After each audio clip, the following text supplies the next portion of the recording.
Boa tarde a todas e todos. Boa tarde, presidente, nobres colegas, vereadores. Eu, na qualidade de presidente da Subcomissão de Regulamentação do Mototáxi, subcomissão que ouviu mais de 50 especialistas em quase 8 meses de trabalho, subcomissão que desde o seu nascimento se propôs a fazer uma construção séria, um debate sério sobre esse assunto, ouvindo especialistas, motociclistas, aplicativos, poder público, pesquisadores acadêmicos, pessoas dos gestores públicos de várias cidades, inclusive fora do Brasil. Esse trabalho a gente acredita, e a gente acredita que a gente tem que fugir dos achismos, que na maioria das vezes orientam as políticas públicas. Nós fizemos um trabalho sério, baseados em casos, fatos e dados. Enfim, posso afirmar com tranquilidade que esse projeto de lei, do jeito que está, ele não corresponde em nada à seriedade do nosso trabalho na subcomissão. Vamos lá.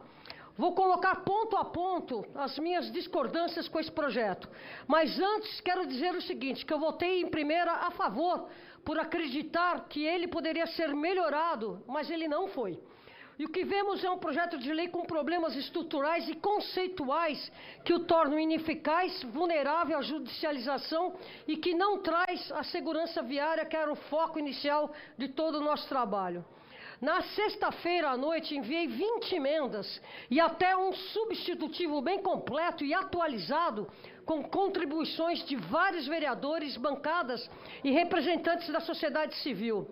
Seguindo o espírito da nossa subcomissão, ainda na sexta-feira nós fizemos 6 reuniões com quem nos pediu, grupos ainda interessados em melhorar o texto do projeto.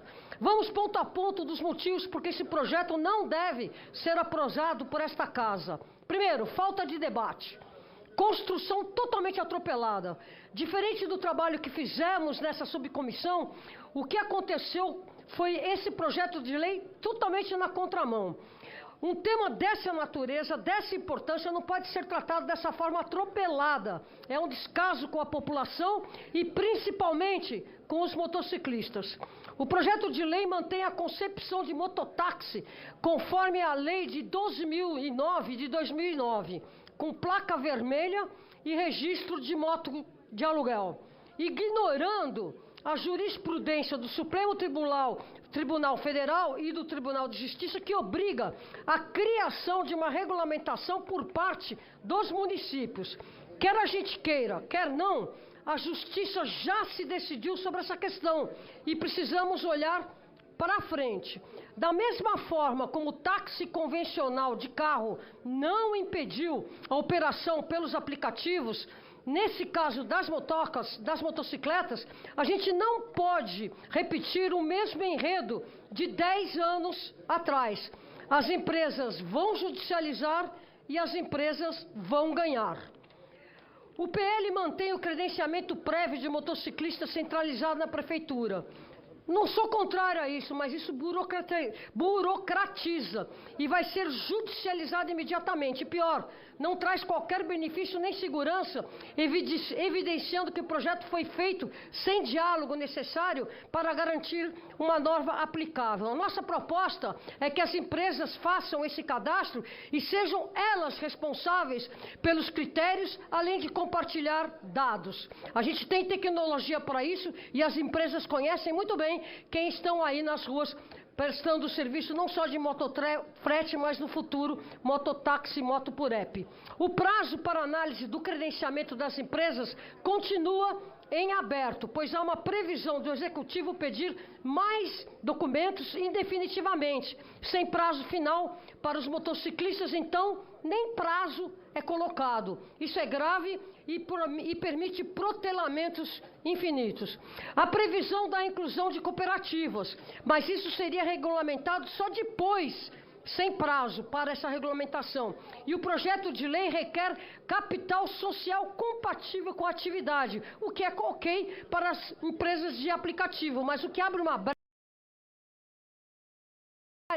de cooperativas menores e locais. O projeto de lei mantém a obrigação de realizar cursos especializados regulamentados pelo CONTRAN, Isso seria um ponto bastante positivo. Só que esse tipo de curso sequer é oferecido em São Paulo, ainda. Ser obrigação agora significa criar uma barreira de entrada intransponível, sendo que os próprios motociclistas desejam esse tipo de curso, mas ele não existe. Ele existiu e não existe mais. O Certificado de Segurança Veicular, CSV, se mantém, mas ele é redundante em relação às inspeções veiculares previstas, gerando custos adicionais desnecessários. O registro das motocicletas depende de os veículos estarem previamente homologados. É mais um ponto que parece trazer segurança, mas, na prática, só aumenta a burocracia. O projeto de lei limita uma quilometragem máxima das motocicletas, conforme estabelecido pelos fabricantes. Só que os fabricantes não estabelecem esse limite. Vai entender o motivo de onde tirou-se esse pré-requisito. O projeto de lei mantém o erro de permitir somente uma motocicleta por condutor. Isso é crítico, pois quem tiver uma moto na manutenção ficará sem trabalhar. O projeto reduziu os dados que devem ser compartilhados pelas operadoras. Aqui a gente tem que cercar as operadoras no sentido de ajudar a prefeitura a fiscalizar. Na versão inicial, estava previsto o compartilhamento de dados que identificavam quais as vias mais perigosas na cidade, algo que as empresas são capazes de gerar com facilidade e o poder público não. Ou seja, é menos inteligência, menos dados para o combate a mortes no trânsito. Nós estamos perdendo uma oportunidade de incluir as empresas como corresponsáveis pela gestão da segurança viária. É disso que se trata um sistema seguro de transportes. Todo mundo tem seu papel e com as empresas não deveria ser diferente. E elas estão sim aptas e voluntariadas a entrar nesse esquema de compartilhar os seus dados.